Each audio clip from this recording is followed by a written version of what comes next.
হাঁসখালিতে নাবালিকা নির্যাতন কাণ্ডে পুলিশের তৎপরতা। ওসির হুঙ্কারের মাত্র ৮ ঘন্টার মধ্যে গ্রেপ্তার মূল অভিযুক্ত। নদিয়ার হাঁসখালি থানার বড় চুপড়িয়া এলাকায় ৭ বছরের এক নাবালিকাকে ধর্ষণের অভিযোগ ঘিরে চাঞ্চল্য ছড়িয়ে পড়ে এলাকায়। ঘটনার পর থেকেই অভিযুক্তকে গ্রেপ্তারের দাবিতে বিক্ষোভে ফেটে পড়েন স্থানীয় বাসিন্দারা। পুলিশের বিরুদ্ধে গাফিলতির অভিযোগ তুলে উত্তপ্ত হয়ে ওঠে পরিস্থিতি। এই অবস্থায় সামনে আসেন হাঁসখালি থানার ওসি শুভাশিস বাবু।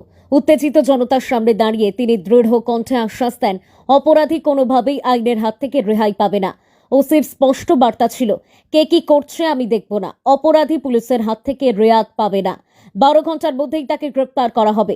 পুলিশ জনগণের নিরাপত্তার জন্যই আছে, আপনারা শান্ত থাকুন। ওসির সেই হুঙ্কার যেন দ্রুত কাজে পরিণত হয়। থানার পুলিশ তৎপরতার সঙ্গে চিরুনি তল্লাশি শুরু করে এবং মাত্র ৮ ঘন্টার মধ্যেই ৬০ বছর বয়সী অভিযুক্তকে গ্রেপ্তার করতে সক্ষম হয়। পুলিশের এই দ্রুত পদক্ষেপে স্বস্তি ফিরে আসে এলাকায়। পুলিশ সূত্রে জানা গিয়েছে, অভিযুক্তের বিরুদ্ধে পক্সো আইনে মামলা দায়ের করা হয়েছে। বুধবার তাকে রানাঘাট মহকুমা আদালতে তোলা হয়েছে। স্থানীয়দের একাংশের মতে, ওসি শুভাশিস বাবুর দৃঢ় নেতৃত্ব ও দ্রুত পদক্ষেপের ফলেই অল্প সময়ের মধ্যেই অভিযুক্তকে গ্রেপ্তার করা সম্ভব হয়েছে।